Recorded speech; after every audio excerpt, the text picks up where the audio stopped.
আসসালামু আলাইকুম আরব আমিরাত প্রবাসী ভাইগণ, আশা করি আপনারা প্রত্যেকে ভালো আছেন। আরব আমিরাতে ভিসা বন্ধ, তাও কর্মী যাচ্ছে।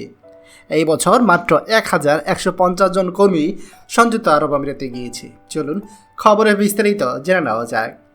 আরব আমিরাতের শ্রম বাজার বাংলাদেশিদের জন্য অফিসিয়ালি বন্ধ না, অর্থাৎ আরব আমিরাত সরকার কোথাও অফিসিয়ালি তারা বলে নাই যে বাংলাদেশিদেরকে আমরা ভিসা দেব না, কিন্তু আনঅফিসিয়ালি বাংলাদেশিদের জন্য আরব আমিরাতের ভিসা বন্ধ। আরব আমিরাত সরকার তারা এখন বাংলাদেশিদেরকে ভিসা দিচ্ছে না, এটা হচ্ছে চরম সত্য কথা। আর এই আরব আমিরাতের শ্রম বাজার সেটা অফিসিয়ালি বন্ধ না হলেও যেহেতু আনঅফিসিয়ালি বন্ধ, এই কারণেই আরব আমিরাতে যেতে না পেরে আমাদের বেশিরভাগ কর্মীরা তারা এখন আপনার সৌদি আরবে পাড়ি জমাচ্ছে। বাংলাদেশের অন্যতম বৃহৎ 3টি শ্রম বাজার হচ্ছে 1 সৌদি আরব, 2 আরব আমিরাত, 3 মালয়েশিয়া। এখন মালয়েশিয়া কলিং ভিসা অনেকদিন ধরেই বন্ধ। আরব আমিরাত সরকার তারা আনঅফিসিয়ালি বাংলাদেশিদের ভিসা বন্ধ করে রেখেছে, আর সৌদি আরবে ভিসা চালু রয়েছে। আর এই কারণে সৌদি আরবে আপনার 75% কর্মী যাওয়া শুরু করে দিয়েছে। বিএমএটি তথ্য বলছে গত বছরের প্রথম 2 মাসে সংযুক্ত আরব আমিরাতে গিয়েছিল 18,042 জন কর্মী।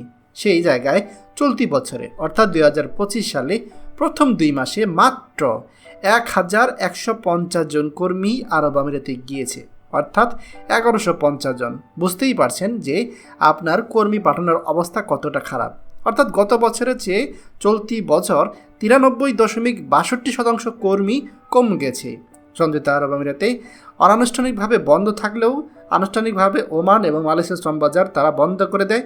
তারপরও এই দুই দেশে গত বছরে 2 মাসের চেয়ে চলতি বছরে 2 মাসে কর্মী কম গিয়েছে। আরব আমিরাত কর্তৃপক্ষের সাথে আলোচনা করে বাংলাদেশ সরকার চেষ্টা করছে ভিসা পুনরায় চালু করতে, তবে সেটা করতে আরও হয়তো কিছুদিন লেগে যেতে পারে। প্রিয় আরব আমিরাত প্রবাসী ভাইগণ, খবরটি আমাদের আরব আমিরাতে সকল প্রবাসীদের সাথে এক্ষুনি শেয়ার করে সবাইকে এই গুরুত্বপূর্ণ খবরটি জানার সুযোগ করে দিন। আর আপনি যদি আমাদের এই চ্যানেল নতুন হয়ে থাকেন, অবশ্যই আমাদের চ্যানেলটিকে সাবস্ক্রাইব করুন আরব আমিরাতে সকল গুরুত্বপূর্ণ খবর সবার আগে পাওয়ার জন্য। ধন্যবাদ সবাইকে। আমাদের সকল ভিডিও আপডেট সবার আগে পেতে আমাদেরকে সাবস্ক্রাইব করুন। সাবস্ক্রাইব করতে সাবস্ক্রাইব বাটনে ক্লিক করুন এবং বেল আইকনটি চাপুন, যাতে আমাদের কোনো লেটেস্ট ভিডিও আপনি মিস না করুন।